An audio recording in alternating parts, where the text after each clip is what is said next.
Hello, everyone. I think we'll start. Nice to meet you. My name's Frances Grys. I'm one of the trustees at FoodCycle. And on behalf of FoodCycle, I'm really pleased to welcome you to this event.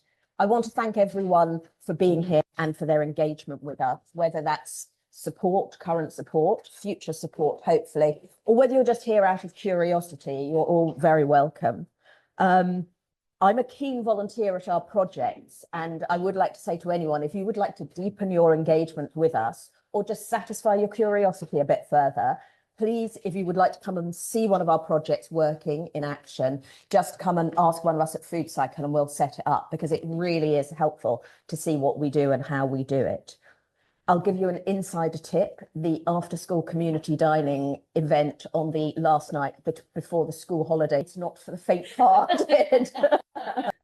We are proud to present our report, Your Place at the Table, and how community dining is creating a positive impact on people and the planet.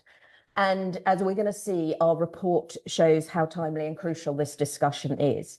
We're going to look at a lot of the figures and things, but the key figures that jump out are pretty stark. So less than 1% of the UK population eats a healthy, balanced diet.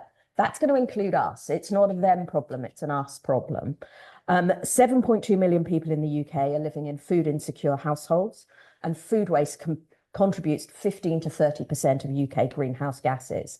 So we've got to start looking at how we change that. The research that has been done highlights that a community dining model is such as the one that we use, is one solution that could support good health and also establish sustainable eating habits. We're really fortunate that we've got a group of industry experts who are going to give us their views on what can be done, what we can do to help influence positive and sustainable dietary changes. Because we are looking at the twin threats of escalating obesity and potential, probably actual, environmental crisis. So what we're going to do in the next half hour or so is discuss the challenges, but hopefully, panel, also suggest some practical ideas and solutions about how we can influence behavioural change. And then we can consider also what we can learn from community dining. And then I hope our panel are going to go look into the future and tell us how things can be better. I'm delighted to introduce our panel because we've got a really great blend of sort of expertise and viewpoints. Perhaps you'd like to tell us your professional interest in healthy and sustainable eating habits. Yes, as Frances said, I work for Danone. We're a health-focused food and drink company. We have brands like Tibia, Alpro, Actimel, Evian Volvic water brands, but also lots of specialised medical nutrition products. We really assure babies to healthy adults, and then maybe people in later life who might be experiencing malnutrition. And what really drives us is our mission to bring health through food to as many people as possible. We're proud to be certified as a B Corp, so that's very much about how you can work as a wider industry to make business a force for good. And I think our partnership that we have with FoodCycle, we've been working with them for over 2 years now, I think really brings to life actually how by working together, across the business space, NGO space and wider, actually we can really help address some of the challenges that we see in helping everyone eat a healthy and sustainable diet. Hi everybody, my name's Beckett, and I work here in Mintel. And I'm a global food and drink analyst. So I look after our global food and drink clients. My day job is really with the soft drink clients around the world, but I've got my fingers in all kind of pies. And my job today is really to share with you some of our latest consumer data around health and sustainability and some reality checks, really. Unsurprisingly, overnight, because of what happened over the pond, email box is besieged.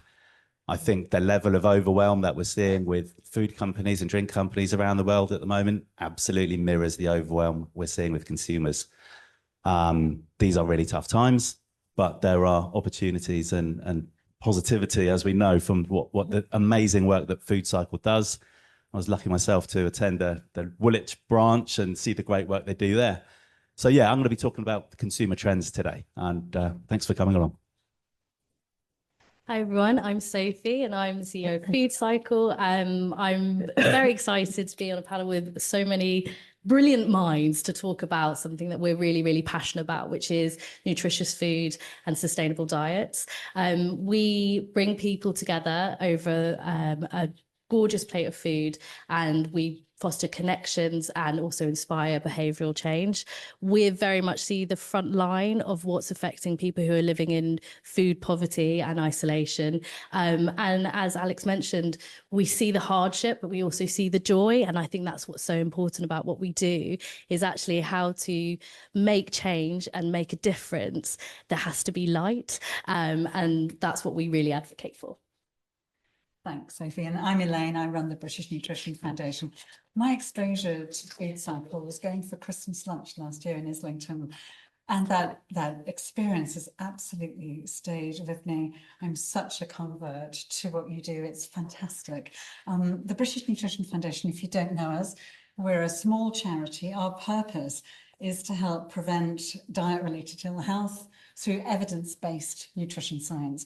So most of my team are nutrition scientists, but we have a small team of ex-teachers as well who run our education program, Food Effective Life.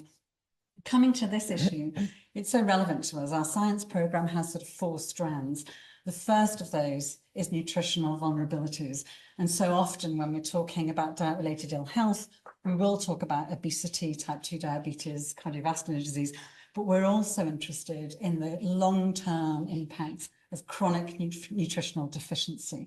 And that's really important when we think about long-term health and inequalities. The other 3 strands of our science program are sustainable diets. Obviously, this fits perfectly well with that. The impact of food processing and health, again, so relevant to this agenda. And the 4th is how to maintain a healthy weight and looking at the long-term impacts of weight loss drugs and medication. And that's a new science strand for us. So our partnership with FoodCycle absolutely fits our science agenda. Thanks very much.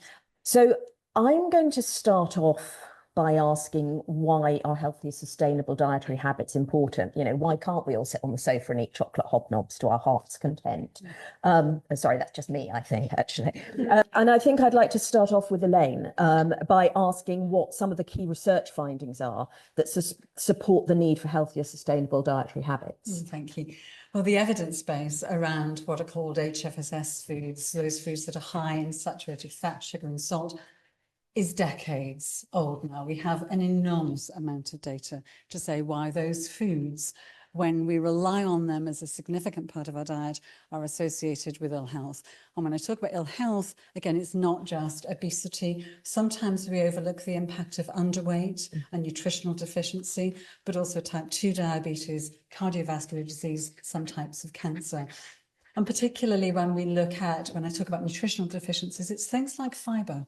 So we tend to associate fiber, for example, with healthy bowel function, but it's also really important to healthy gut microbiome, and it's associated with a number of different types of ill health.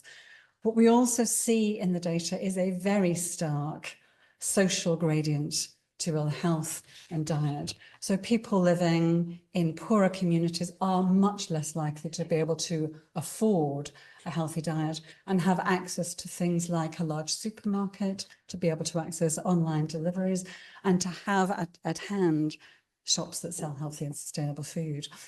The sustainability aspect, more and more, we are working at the intersection of nutrition and sustainability. And Francis mentioned that a significant proportion of greenhouse gases in the UK, between 15 and 30%, depending on what you look at, of greenhouse gas emissions are associated with food production. And in that context, food waste is an absolutely key issue. How do we address food surplus and get food to the right people at the right time? So the evidence base around diet and disease is enormous. 1 in 8 deaths in the UK are associated with poor diet, but the cost of that is huge. Estimated at £56 billion a year, £6.5 billion of that associated with costs in the NHS alone. So can we afford to continue to have ill health through diet? It's not just the human impact anymore. It's also thinking about the economic well-being, and people's health and well-being and mental health is important too, if that helps. So just in terms of context. Yeah, thank you. That's really helpful in setting the scene for the discussion we want to have. So I think I'm going to ask you why promoting healthy, sustainable dietary habits is a priority in today's society and in what you do at Danone. Yes, I mean, really happy to kind of comment it from a business perspective. You know, why actually is this not just a societal issue, but also a business priority as well? And I mentioned that health is at the heart of Danone's mission. We were actually founded back in 1919 in Barcelona, and our founder at the time, Isaac Carasso, basically was looking around him and looking at the nutritional deficiencies that he saw in the local population, particularly children, and saw nutritious yogurt as a way of addressing that. And actually, you know, it's really shocking that today we're still seeing some of those nutritional deficiencies, even here in the UK and Ireland. And, you know, for example, I think 90% of people aren't getting enough fibre. We know that in children in particular, around 50% don't get enough vitamin D. So, you know, we really see actually a role through our products to be able to address those challenges of both under nutrition and overconsumption as well. So we've very consciously reshaped our portfolio over several decades, actually, you know, selling off categories that might be considered less healthy, like pizza and beer that we used to own, to really focus on actually healthy products. And now over 98% of our portfolio here in the UK and Ireland are classified as not high in fat, salt and sugar. And we're really actively looking as well at where our products can make a kind of difference from a positive perspective to people's health. So for example, launching yogurts that have added fiber to them, or our Actimel yogurt drink, actually fortifying them with vitamin D. So, you know, we do really see a role that food businesses can play. And also we see it as a business opportunity. You know, we actually recognize that consumers want help to live healthier lives. So, you know, actually there's a business opportunity there. And I think you're absolutely right, Elaine, to kind of pick up on that link between health and sustainability. You know, it's something we've been very conscious of for several years. We actually have a sort of approach at Danone that we call One Planet, One Health, which really recognizes that, you know, for us to deliver our health mission, we are really reliant on nature. All of our ingredients come from nature, and, you know, we absolutely need to protect it. And we're already seeing the impacts of climate change on our supply chain. It's not a sort of future resilience issue. You know, already in the last few years, the droughts and floods that we've seen across Europe have actually been impacting agricultural yields, which obviously then impacts the price we would pay, for example, as a food buyer. So, you know, this is a real business issue, I think, as well as societal issue. And it was quite interesting. We were involved in a report last year that was developed by Ernst & Young, the IGD and WRAP, that was looking at how the UK food system can transition to net zero by 2050.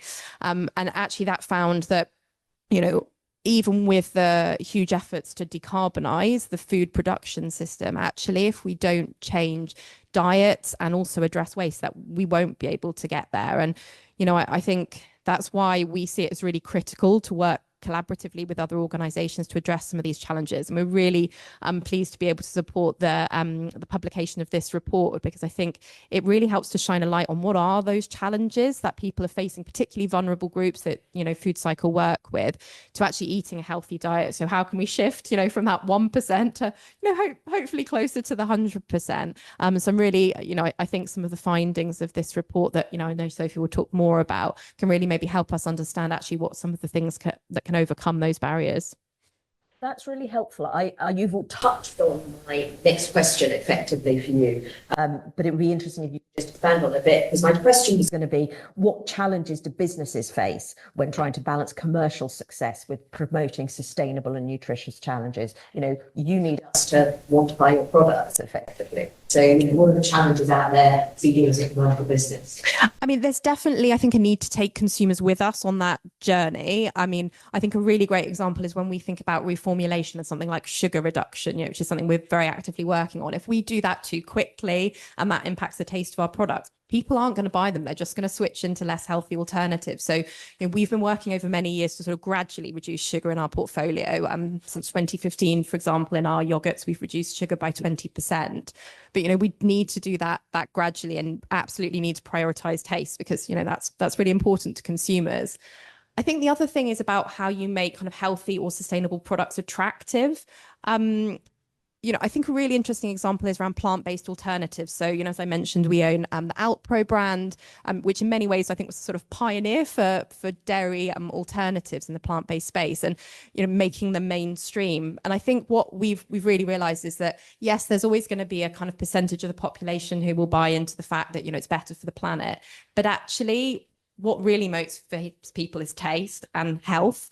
So, you know, we've really been looking at how we can really celebrate the kind of taste of those plant-based ingredients, not just as an alternative to cow's milk, and the kind of individual benefits they bring. And I think, you know, really thinking about how we can bring those health benefits out a lot more, because I think, you know, if we can kind of make these things kind of exciting, appealing, tasty, that's what's really going to get people buying into them. That's really interesting. Thank you very much. I agree with you about taste being a big motivator, because just knowing it's good for you is never going to be enough to make you pick it off the shelf, is it? So I think we're all going to agree here about the importance of healthy, sustainable diets. I don't think anyone's going to be pushing back on that. But I think it's interesting to look at what are the challenges to people in achieving this, and how we can overcome these challenges and actually get people to make the change. So I think this is a big one for you, Alex. This feels like your specialist area. Bleak bit. Yeah.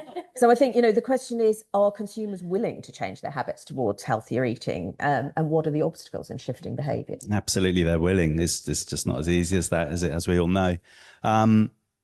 So as the market research guy, I'm going to fire a load of stats at you. You know, that's what Mintel does after all.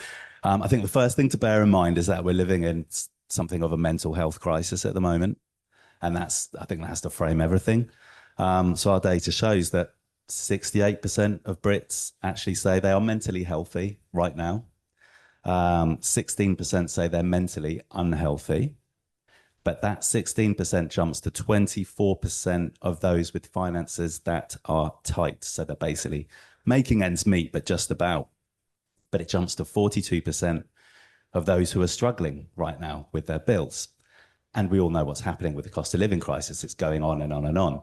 And your report highlights that, you know, the challenges we're looking at absolutely are still affordability, accessibility to these big stores. Like you say, you know, if you've just got a little corner shop, what's in there? We all know what's in there, what should be in there.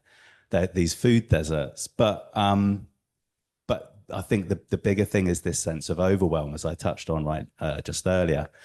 There's a lack of trust. There's a real lack of trust, and consumers are being told to eat this, eat that. You know, we're living in this time of perma-crisis, and they're struggling to really prioritize what they should be buying and what's best for them, what's best for the planet. There's the time factor as well. So 44% of UK 16 to 44s say it's too time consuming to follow a healthy lifestyle. I think that's really high. And that's younger people, you know, this is really high. So it's this perception that there are these barriers. And yeah, because we're living in these tough times, comfort food is so appealing. So what we got 70%, 7 in 10 UK 16 to 44s, again, say that feeling stressed prompts them to reach for this comfort food and drink. And what I think is really interesting is that people learn to cope with COVID and lockdown by that feeling of it's okay to have the odd treat. You know, it helps you get through the day. And we're still living with a lot of the challenges that came with the cost of living, and the sense of overwhelm and mental health are still there. So the other big thing I think is really fascinating that we're seeing at the moment, and you touched on, is fortification. The fact that we've just got this quick fix mindset at the moment out there. More food and drink launches launched in the UK over the past year, according to our data, with an added protein or added vitamin fortified claim than at any time in history. And there's a lot happening there with breakfast cereals. Obviously, nutritional shakes are taking up more shelf space than we've seen before. But everyone's fortifying. Why? Because companies seem to know that it conveys value for money. People want that quick fix. They're willing to suspend disbelief that this will fill that gap. If they're not going to have a load of fresh produce or whole foods, let's have something that's fortified. Positively, our data shows that more consumers do know now that added fiber equals satiety, protein equals satiety. But their recognition that fiber equals satiety and filling up has really increased over recent years. So fiber is actually finally, not very sexy compared to protein, is really having its moment more. So messaging is getting through, and I think that's really positive. And we're seeing, you know, more foods coming through, ready meals being fortified with lentils and plant-based. Fantastic. But vitamins, minerals, supplements, my God, as I was preparing for this last night on my laptop, my 9-year-old came along. He said, "What are you looking at? That looks great. What is it? Can we buy those sweets?"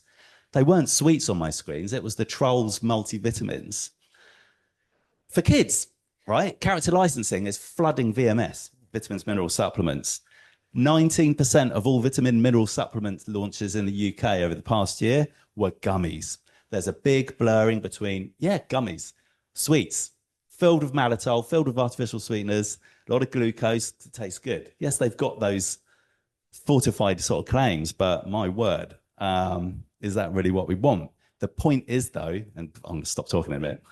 There's so many challenges, but it's the fact that it's empathy. This is my big point today. We need empathy for the people that can't afford or can't access this sort of food that they know they should be eating, that they're told they should be eating from social media. That jar, that little tub of vitamins is going to stop a lot of people feeling guilty when they put it on the kitchen table at night. Whatever they've served their kids, we need to empathize with the fact that people are really struggling out there, and that does a job during this mental health crisis. Can I just pick up on one or ask you a question based on a couple of things you said? Yeah. Do you see erosion of skills as being a problem as well? So you've said that time is an issue, and you've also said that people love fortified food. Are those proxies for the fact that people don't know how to do it themselves? I think a little bit. I mean, again, trended data shows that people's ability to scratch cook and time to scratch cook has actually increased since COVID. More males are happy to be in the kitchen now and have built a bit of, they know how to make a lasagna where they didn't know before, that kind of thing. Again, one of the kind of payoffs of COVID.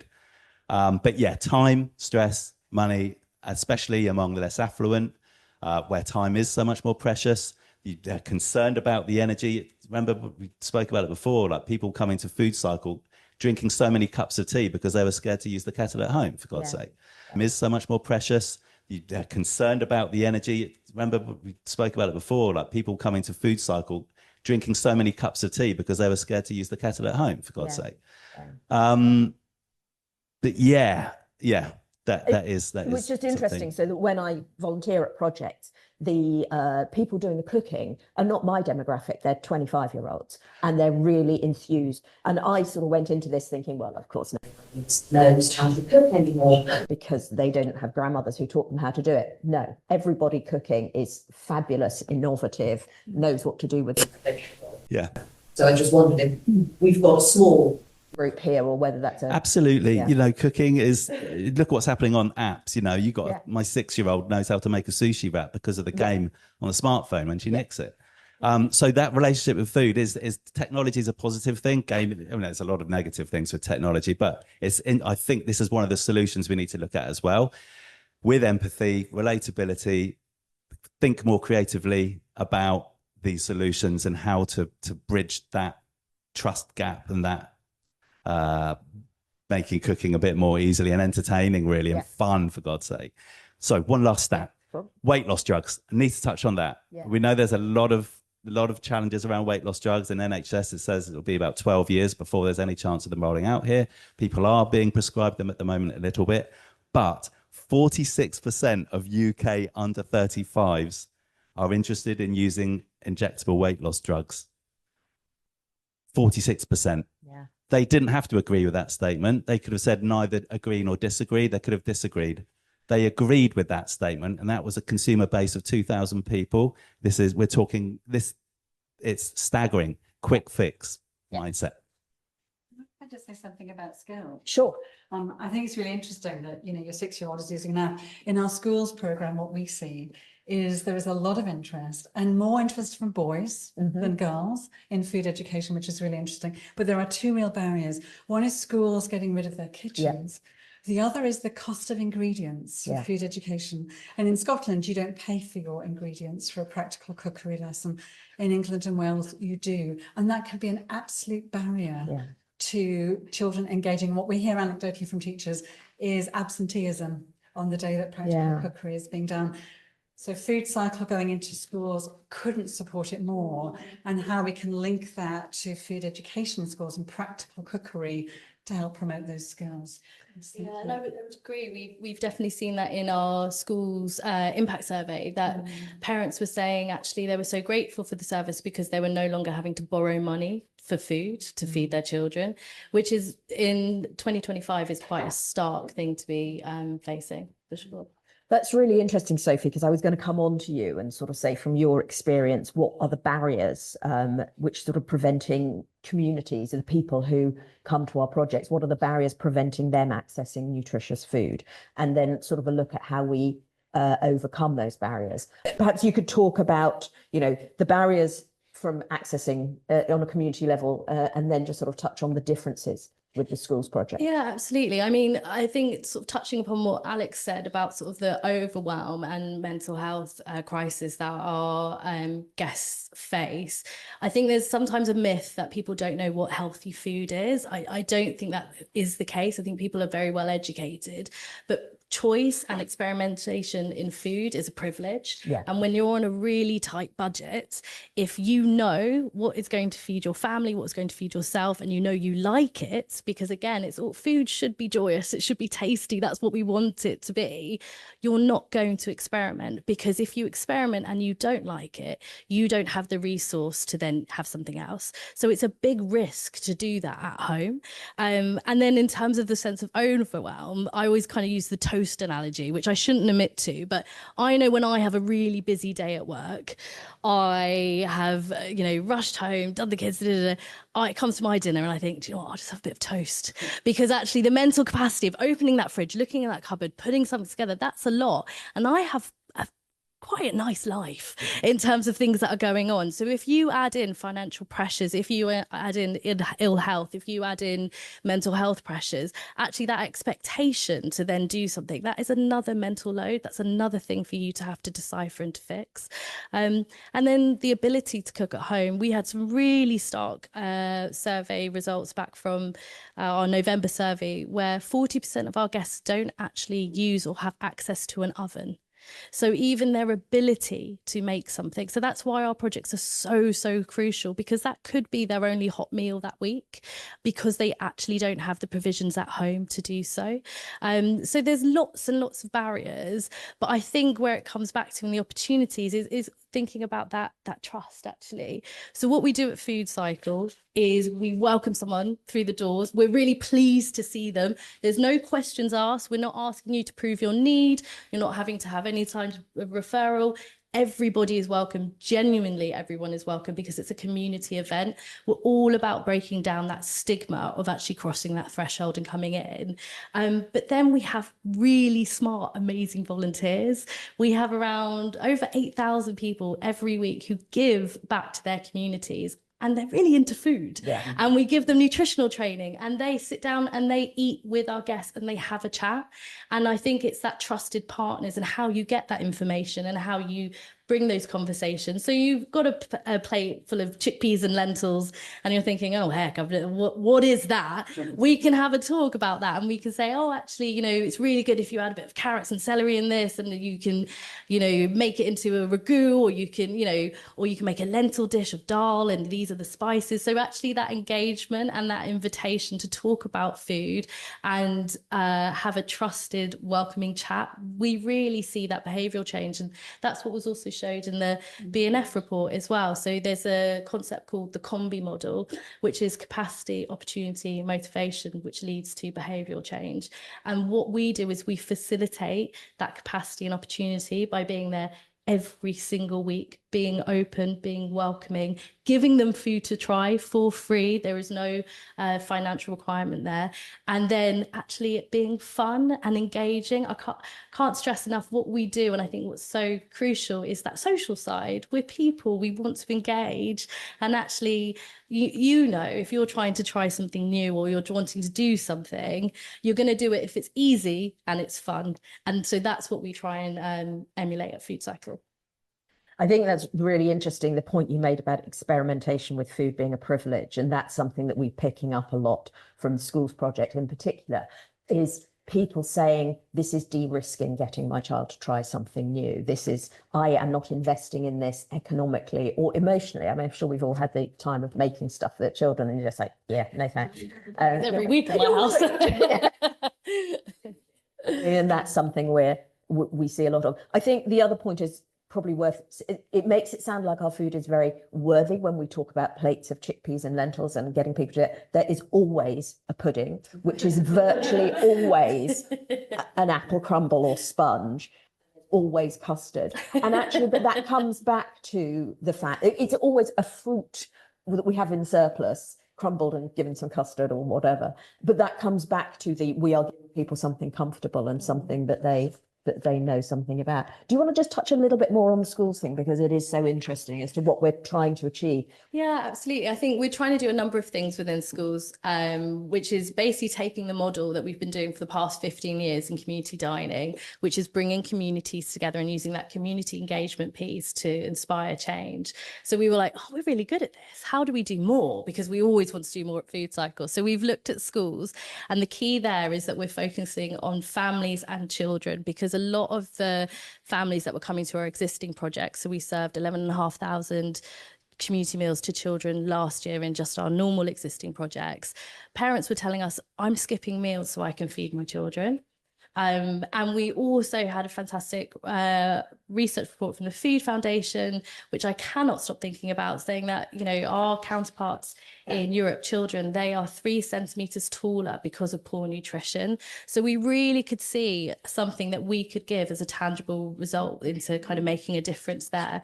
And what we're seeing is not only that we're engaging with families who are in desperate need. So we're going into schools with high levels of deprivation in terms of pupil premium. So that's, you have to earn under £7,500 to be qualified for free school meals as a family. So the bar is really, really low. There are a lot of families that don't reach that threshold but are still in desperate need. So we're going into schools, we're making it a family session because we want it stress-free, pleasant environment. I know personally, having 2 small children and thinking I'm quite a foodie, that the stress of trying to put food into their mouth, gummies I have resorted to, I have to admit, in terms of I need you to have the nutrition that you want, that can be quite a high stress environment, but that also creates negative connotations around food and eating. Yeah. And actually, if we can create environments where parents and children can sit in a relaxed space, parents relax, children relax, everyone is more happy to try things. And also parents aren't worried about that waste because they haven't spent the evening cooking. A lot of parents say, oh, it's a night off from cooking, it's fabulous. But also what it is a night for them to enjoy food and enjoy nutrition and ask questions around it. Yeah, thank you very much. I'm going to move on to the future. I want us to talk about what the future looks like and can we do better. So I'm going to ask each of our panelists that if you could change one thing about how society approaches food and nutrition, what would it be? And I'm going to give you a follow-up question about who we should look to or how we look to support that change. But let's say, what's the one thing you want to change? I'm going to start with you, Elaine. Oh my goodness, that's such a difficult question. I think, you know, one of the things that, you know, when we talk about people making better choices around food and being educated around food, those choices just aren't possible in the food environment that we live in. So really thinking hard, and we hope the new National Food Strategy will do this, to look about, you know, what's our vision for the food environment, and particularly in the out-of-home sector. As a charity, we work with a number of organisations in that space. It's now 1/4 of all of our calories are eaten in the out-of-home. And you are more likely to have a meal that is twice the energy, twice the calories that you would have if that comparable meal was made at home. So I suppose if I waved my magic wand, it would be, how do we change the food environment, particularly in the out-of-home space, and thinking about how organisations, businesses, local authorities, public health could come together around the out-of-home space. That would be my dream.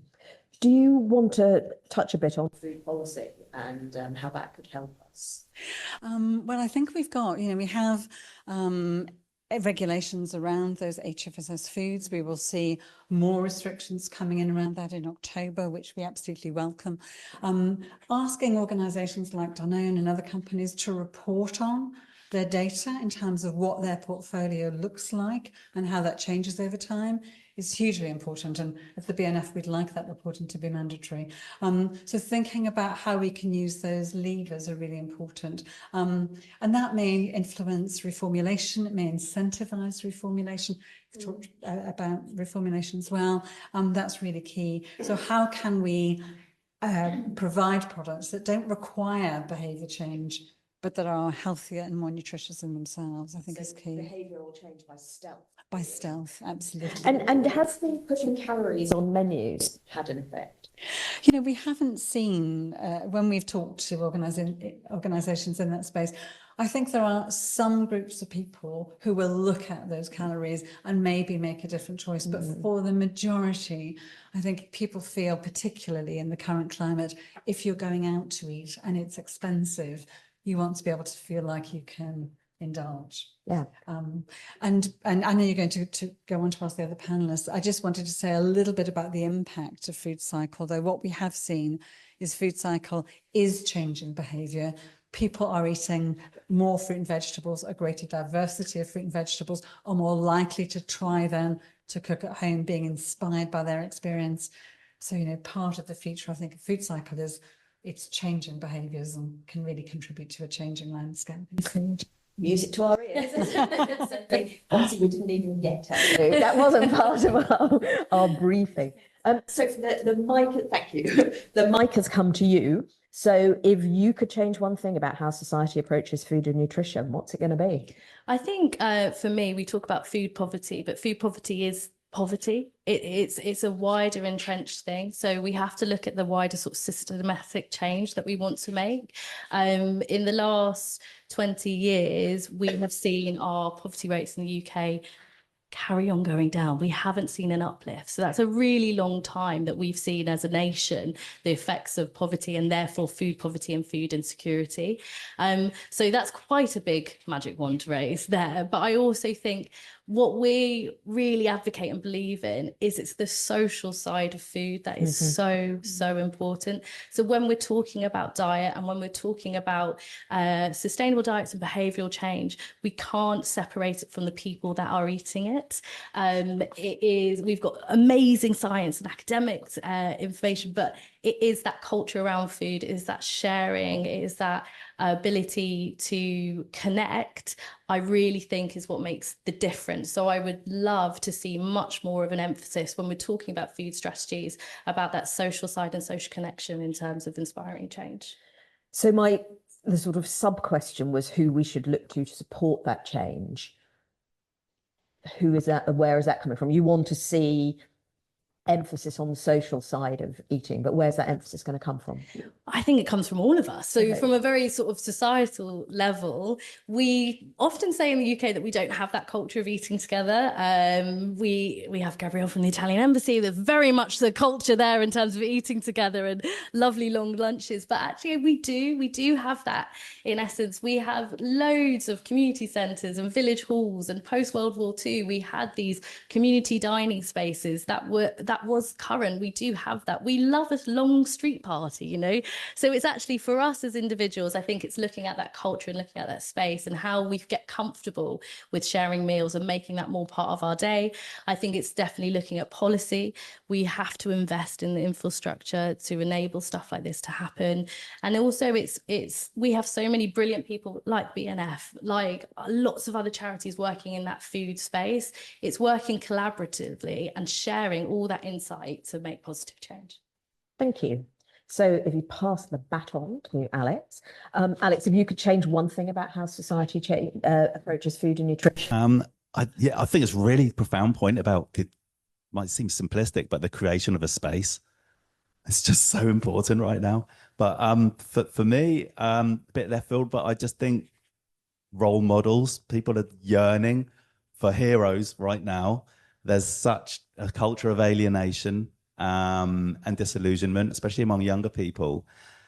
Where are the big role models? You know how effective they can be as FoodCycle's amazing hosts can be, but I think, that and kind of more creativity around food education.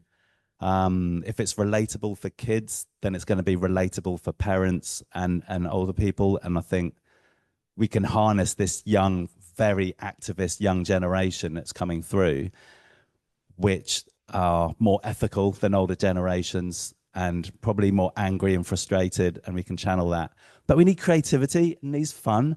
Anyone heard of belly bugs? You have, yeah. Just the most amazing idea. So Belly Bugs is this education platform. It's kicked off about 2 years ago. And basically it's this guy, a professor, and he's working with Tim Spector on this. And the whole point is that he's written books and everything, and it's on online games, but you treat your gut flora like a pet.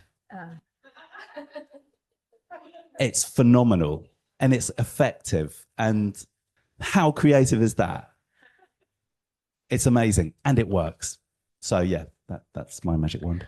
I'm sort of weighing up two things that you said. You said that there's yearning for heroes, and I get that people want role models, but you also said earlier that there's a distrust in what people are being told and a distrust in authority. Yeah. Are we looking for these heroes to become authoritative, or what? Credibility counts. Yeah, absolutely. Yeah.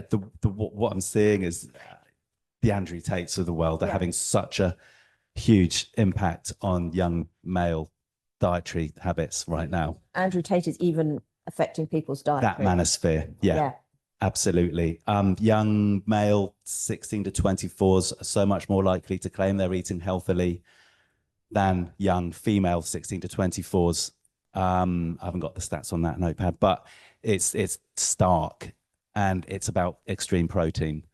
It's that what we're seeing online. I'm sure we've all seen adolescents, but that is really risky, and yet that just shows, these young men are looking for role models, someone who claims they understand them. You saw what happened with Prime Hydration. There can be mobilization if the right credible figures are there, and yeah, absolutely. Can you give us some hope? Yeah. What's the time? Well, Belly Bugs is hope. No. Belly Bugs is hope. FoodCycle, what you're doing with legumes, canned legumes, Yeah. Do consumer trends show a shift towards healthier and more sustainable diets? Are there green shoots? Yes, yeah, or are absolutely. Yeah, it fell off this past year. But it had been increasing each year. The share of Britons who claim they are eating most or some of the time, there's an increase there. Obviously, it's different for different demographics, but people are more nutritionally aware. And again, it's Gen Zs, it's under 34s, it's this young group who are unwilling to tolerate what we're seeing in terms of poverty, want to do something about it, and digital activism. Change one thing about the way society approaches food and nutrition. What's top of your issue? I think for us, it's around kind of a more joined up and holistic approach to nutrition that kind of looks both at overnutrition and undernutrition, and also at the kind of health and environmental impacts. And I think, as Elaine was saying, I think we feel hopeful that, that in the national food strategy that the government is working on at the moment, that, hopefully they will start to look at it in that more holistic way. They've said they're going to be looking at health, the environmental impacts, the economic impacts, and food security. So, I guess watch this space, but we're certainly going to be engaging very actively with that. And, I actually very much calling for what Elaine was saying. We actually really believe that, for example, mandatory reporting and having a very clear definition of what is healthy and, based on foods that are high fat and salt and sugar. So those existing frameworks that we have, we don't need to invent new frameworks, that can really help create that level playing field and give businesses the incentive. We know that we're not necessarily the typical food and drink business. And we'd like, more businesses to sort of join us on that journey. And actually, I think having that information out there in the public domain, puts that pressure on, and hopefully also gives recognition to businesses who are making those efforts to make their products healthier and more sustainable. So yeah, I think government can play a really key role. Obviously, we still have a responsibility as well as business, but I think actually if we can have that right operating environment so that all the sorts of organizations that are here today that are all trying to, improve the food system have the right structure to work in, I think that will really help. Yeah, I think that's very interesting. So, because my sort of follow-up question was, who should we look to support that change? And I think we're getting a strong message that government policy is really important to be supportive of this. But I like what you said about more businesses need to be in on this and doing the sort of thing you're doing, particularly when we talked earlier about taste being a motivator. I imagine if you're doing healthy, nutritious yogurts that have got some fiber added to them, you know, against the ones that have got a lot of fruit and fruit derivations and flavorings and colorings in them, you know, you're going to be in an unequal playing field. So I imagine you are I think what you are saying is that you need to create a market a competitive market in healthier foods. Yeah, absolutely. I mean, I think that consumers will vote with their feet, won't they? Yes, The market will vote for its feet. So, I think it's about having that level playing field. But I guess, probably the other thing I would say in terms of what I would look to the future, it's obviously, in an ideal world, we wouldn't need organizations like FoodCycle. But actually, until then, I think, what we'd really love to make sure is that more and more communities can benefit from the amazing model that FoodCycle offer. So, I mean, for any sort of potential partners out there in the audience, I guess just really wanted to sort of encourage you to have a chat to one of the FoodCycle team after today and find out the ways that you can get involved, because I think it's been incredible to see the journey you've been on since we've been working together in terms of how much you've scaled. I think you're now in over 100 projects around the country. So, it really shows that the model works and that the need is there. And I think there's a huge opportunity to support, whether that's financially, whether that's through volunteers. What we've been trying to do as well as use our nutrition expertise as well that we have in our business. So we work, for example, with FoodCycle to create some training resources for their volunteers, and also a guide for your guests that also helps to kind of show how you can eat healthily and healthily and sustainably on a budget so that it's affordable. I think, there is so much opportunity for us all to work together on this. And yeah, I think FoodCycle are doing a brilliant job of kind of convening people around those challenges, both social and environmental ones. We need to take people who come to the project on journey with us, and it's really helping us with that journey. I'm going to say thank you to the panel, but I'm not letting you stand down because I'd like to take some questions from the floor. It a bit then. I'm Tommy Layton. I'm the press officer and I do all the comms, internal, external at New Covent Garden Market for the Market Authority. Thank you for that panel. That was really, really interesting and enlightening, and so different to a lot of the panels that I've watched over 30 years in this industry. I think a bit like as Hannah was saying with Danone, our market, we've got probably 98% of our products too are completely healthy. So we don't have too much to reproach ourselves for. But there are over 100 companies doing that. So from my point of view, from the Market Authority, it's quite difficult to bring all those companies together on the same page and support something like FoodCycle, for instance, who are also a tenant of the market, by the way. So what I wanted to ask really was, how do you think that we can help? How do you think that wholesalers can help with this? Considering they work ridiculous hours through the night, they are completely unseen by most people. 85% of everything that we sell through the market goes into the food service sector, so the out-of-home sector. All of that is healthy, and we just don't get to see. So a national food strategy, nobody talks about the wholesale markets in that really. That's not because we're not interested, it's just because we've been taken out of that picture. That's another slide, that's another angle. But, how do you think we can support what you're doing? I think there's a question for Elaine and a question for Sophie. I think the question for Elaine is, how do we bring wholesalers into the nutritional chain effectively? And then I think the question for Sophie is, sounds like there's some veg going free being offered. Yay. I think the wholesale sector is really interesting. And particularly, I don't know if you supply small stores, but one of the real challenges that we've heard from small retailers around fruit and veg is that it will go off. And if I look at what somebody like Booker has done, for example, which is have a mixed veg or a mixed fruit package. So there's, you're not buying 4 apples, you're buying 1 apple, 1 pear, 1 peach and 1 plum or something. I know that might be expensive to put together, but that idea that you can sort of instill variety and people will feel that it's not likely to go off quite as quickly is really important. So I think innovation in how, the kind of deals that you put together for small retailers, the kind of way fruit and veg are packaged, but so often if you go into I'm from Carlisle. If you go into a small corner shop in Carlisle, you're not going to get a whole lot of fruit and veg. You're going to get a lot of cigarettes, alcohol and crisps. And so how do we help those retailers feel that fruit and veg isn't a risk? You know, that they can buy it in small quantities, and if it sells, they can refill quite quickly and easily. I think that's a really, you know, that's ripe for innovation for small retailers.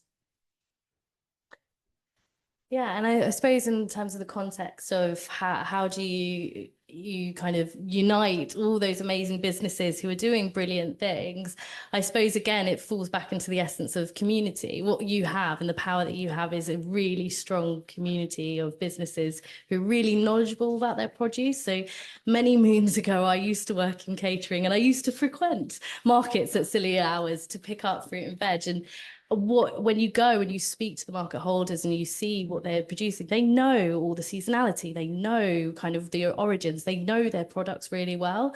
So I think it's actually making sure that the expertise that you have and that history can be highlighted, because I think it is a really important voice. So if we can help promote that, we absolutely will. But I think in essence that's your strongest selling point, is your knowledge of that healthy project. And that it's a bit like FoodCycle. When you come to us, you see the magic. When you go to the market, you see the magic of the food, and it's the people that is going to make the difference there, I think. Going back to the community aspect of it, absolutely right. Yeah, I mean, we've got a great community. We do a lot of work with charity anyway, as a bunch of traders, but as a joint market thing, there isn't really that yet. So that's what I've had another spark. The Sustainable Restaurant Association. So if that's a core supplier for yours, I think engagement within that body, because that's a lot of forward-thinking restaurants looking at their sustainability and the produce, and that could be a really nice link. Absolutely. Yeah. Thanks for your question, Tommy. We've got any more questions? Hi, I'm Sophie. I am a registered nutritionist specialising in public health, and I work for a school food charity called Chefs in Schools, which you may have heard of. So great to hear about the work that you guys are already doing in schools, and it's also why I've heard of belly bugs.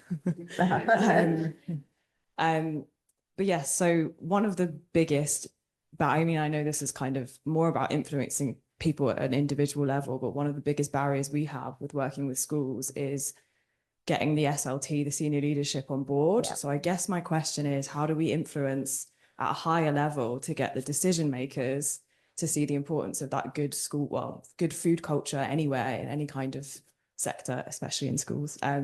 Because you talked about cutting food education funding. I had a call with a chef the other day, literally yesterday morning, who was distraught because he was so passionate and had been previously doing food education in schools, and they just completely cut it because of budget cuts. And it's almost like they kind of just ignore the benefits of what they can see happening in the children. So, yeah. I think, again, these are probably questions for Elaine and for Sophie. I know, Elaine, that you do a lot of work with schools. And Sophie, I guess with us, it's yours is structured, because yours is sort of curriculum based and ours is non-structured. So perhaps, Elaine, you could sort of talk about your experience of whether it's similar. Yeah, we see that all the time. And it's so disheartening, isn't it? I was in an academy school the other day. They had no food education whatsoever. And, you know, it does sort of send a message about how important this is. We're hopeful that the curriculum review that's happening right now, we're hopeful that what we've been trying to advocate for is, how do you put food into geography? How do you put food into chemistry? How do you put food into maths? Because it lends itself so beautifully to all of those other subjects. But at the same time, we're also seeing more children doing a food GCSE than ever before.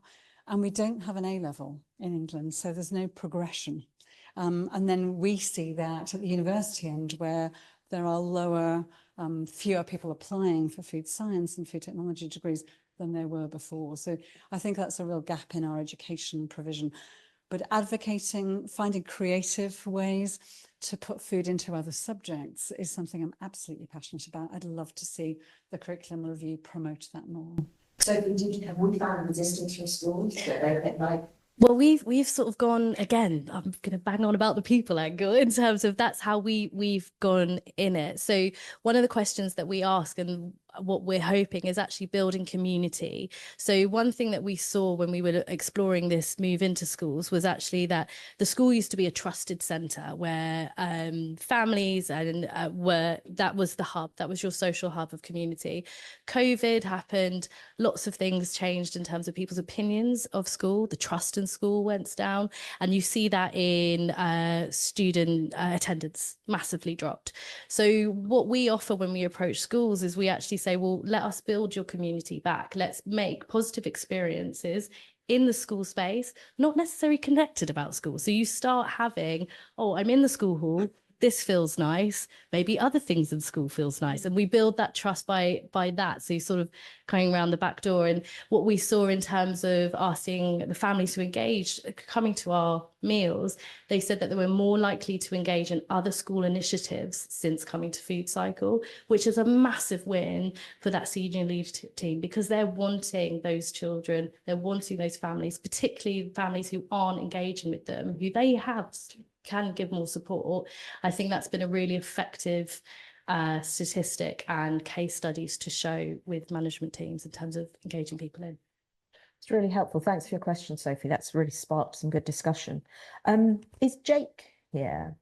Oh, you're going to ask us a question about the role of data and innovation in supporting sustainable diets, or something along those lines, I think, Yes. which sounded like a really interesting angle. So perhaps you could introduce yourself and then ask the actual question rather than my bad summary. Absolutely. Thank you guys so much for the talk. I'm Jake, one of the founders at Remy, where we've built an app which uses AI to help people reduce their household food waste. Across these last couple of years, within our journey, we've spoken to loads of different organizations who have all told us that there seems to be a real lack of data when it comes to what people are actually doing with their ingredients in their kitchens. The result of this is it hinders organizations' abilities to create data-driven nutrition and sustainability strategies. So my question is, have you seen any recent innovations or solutions which can help to fill this data gap? I'm looking at you, Alex. And Jake, just to be clear, I think this is what I heard from Sophie. So Remy, you can point it at your fridge, point your app at your fridge. It has a look and it tells you what you can make from what's in your fridge. Yeah, so How we cool is can that? tell you, we can show you from your phone what's in your kitchen, when it's going to expire, the meals you can make with your ingredients, and then if you're missing anything, you can order it through the app. So you can take a picture of your fridge, or we can connect to your loyalty card at Tesco's and automatically populate your kitchen based on what you've recently purchased. That's gone from slightly interesting, well, very interesting, slightly sinister, but but no, I heard from the team about that. And I mean, it is interesting because when I've been at projects, one time I was there early and they were just putting into ChatGPT what all the ingredients they had were and saying, well, you know, what can we make with this? And I just wonder what you're seeing about the use of AI in supporting food trends. Yeah, I mean, AI is a gigantic topic, and it's but not a single thing. it's not, no, but I think that's the magic of what you're doing is that it's seamless, and people just need, it's convenience, it's quality, they have to be the outcomes. And I think the seamless nature of that is absolutely what people will relate to right now when time is precious. And there is increased trust in AI if there's a tangible benefit to your life. But no, yeah, I haven't seen any data. It's really difficult privacy-wise to, get that data. We do know people are stocking up more on ambient goods, and they tend to still gather dust, but it's fascinating since COVID, people do have a big stock of ambient goods, tin goods, and that's only going to increase, I think, in times of uncertainty. Fantastic with what you're doing with the fridge as well, because people, they need ideas, and technology can really help in that sense. But I think you're trailblazing there, to be honest. I've not heard anything like that. So fantastic. Oh, I've got two more questions. Go on. We're gonna do it. Hi, I'm Ellie. I'm a freelance dietitian. I am working with brands and hospitality to help make things healthier, and also nutrition advisor with Remy, working with Jake. I am interested in talking about consumer trust and how we can influence healthier dietary habits. I think health claims are an area that are so challenging, and people are looking for that quick fix, and they look for the protein on the yogurt or the drink, and they then go for that option. It might not necessarily be the healthiest thing that they could have chosen, but it's really difficult to put a health claim on an actual healthy food. And a lot of those yogurts will say gut health on them, but it's actually the calcium within that product, not the fiber, that is enabling you to make that claim. It's probably a question for Elaine. Is there any work in that health claim space that could help us to actually promote healthier food in the way to give consumers the information that they need for those products? I think it's a double-edged sword, actually, because we talk to a lot of companies who would like to make claims. And there are some claims we would like to be able to make on fibre, for example, but the claim we can make on fibre is very much limited to healthy bowel function, which isn't the most, the most motivating claim that we'd like to make. So it's a double-edged sword, I think. And the protein claim is massively overused. And that's because that's what companies can claim when they'd rather be claiming other things. But Hannah, I think it's also... Very interested in your views on I this. certainly can't claim to be the expert within Danone on health claims, but it is something we spend a lot of time talking about, because we know that we've got products that present real benefits for people, but actually quite limited in what we can say. We also see other organizations being very honest, maybe willing to take some of those risks that as a larger organization you can't on health claims. So we do feel like that there are areas where actually we probably need more science and evidence to back things up, but there is a real benefit in being able to communicate some of those to consumers. I think in general there is a lot of confusion out there about what is healthy, and I think the media doesn't help that. I think we've seen a lot of that over the last few years. So, that's why we really go back to some of those very established science-backed frameworks like, fat, salt, sugar, etc., and you're having very clear nutritional labeling and information for people. But I think if we can unlock some of those claims, it will really tap into things that we know people are looking for. And people do follow up on QR codes. They do. They are doing that more, especially young people. So as I say, verification, credibility. People are so much more inquisitive now and interrogative since COVID. Everyone's more of a researcher, everyone, because of the state of distrust. So FAQs is the most important part of the website, I think. That's my opinion. That's not Mintel. Oh, okay. Hunch. Yeah. I had one more question. Lady in the front, thank you.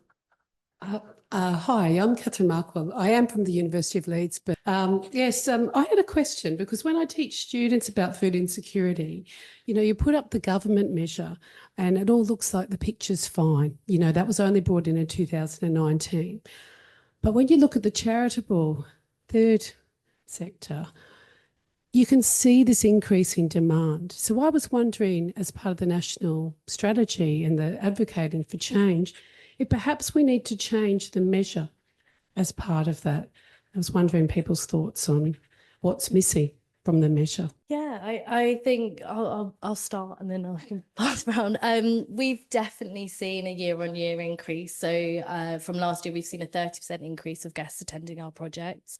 On a very local level, we also see the need is far more acute than it has been. So I've been with FoodCycle for the past 8 years, and the instances that we're dealing with and the wider things that our guests are facing in terms of where we're helping with signposting and where they're struggling, that's becoming harder and harder. We have people who this is their only hot meal this week. We have people who have telling that if we didn't exist, they would starve. There's some really stark things. I think the one that really hit home with me was that 11% of our guests are borrowing money for food.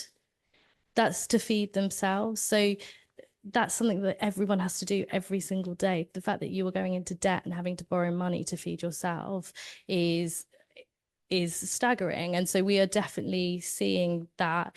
And that's where I think the role of charities, you're right, especially frontline service delivery charities like ourselves, is how do we take that information and how do we take that data and give it to people who are in campaigning and policy in the government who can kind of make the differences that we want to see. That always strikes me is that consumers and people are generally much more receptive to negative nutrition messaging, and that's why some of the misinformation you see online is often quite appealing or at least attention grabbing for consumers. And I think the question I have is you mentioned at the start around 1% of consumers in the UK only eat well guide. So actually the messaging is sometimes not that exciting, you know, increase your fruit and veg, reduce your HFSS products.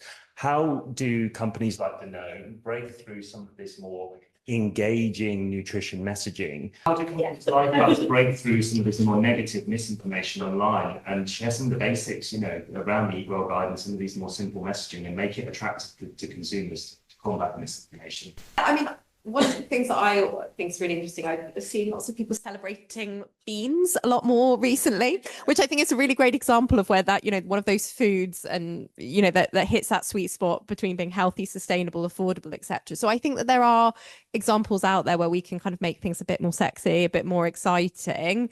You know, I know that's what we try and do through our Outpro brand, you know, bring a bit of the love to some of those products that might not have seemed that exciting. So, you know, for me, yeah, I think it is perhaps, there's obviously a science angle as well, but I think it's all about like making things exciting, attractive, desirable. You know, I'm sure influencers play a role as well in that. But yeah, Elaine, interested to hear your thoughts. I'd say the retailers have a huge role to play. And if you look what Lidl have been doing in terms of investing their above the line marketing spend in fresh produce, I think that's really interesting. And I do think people are, I mean, there's so many negative messaging, but people are really curious. I mean, when we look at our website, people are scrolling more deeply than they have been before. Topics like food and mood and food and mental health are really increasing. Food and cognitive health and dementia, again, a growing topic for interest. So I think there is more and more interest. So there's I don't know if you can see this, but I think we're going to open there to more information. But I do think the retailers can play a huge role. What happens in store with retail media is really important too. And of course, their online offering. So they can play a huge role. It depends who the message is coming from, with which demographic you're trying to target. Yeah. The rational effects is incredible. Yes, And that's a of course, really it's strong. about that, Yeah, like that was yeah, a massive lesson. Yeah. For everything. You find that right role model. Yeah, that's a point you've made, which has resonated with me very clearly. That, you know, we need our heroes, and they need to be the right people. That credibility in this bigger life point as well. But anyway, I think that's a really good point at which to sort of wrap up the discussion. I think what I'd say is that, you know, what we've heard is this is all really important, and also we're hearing it's not easy.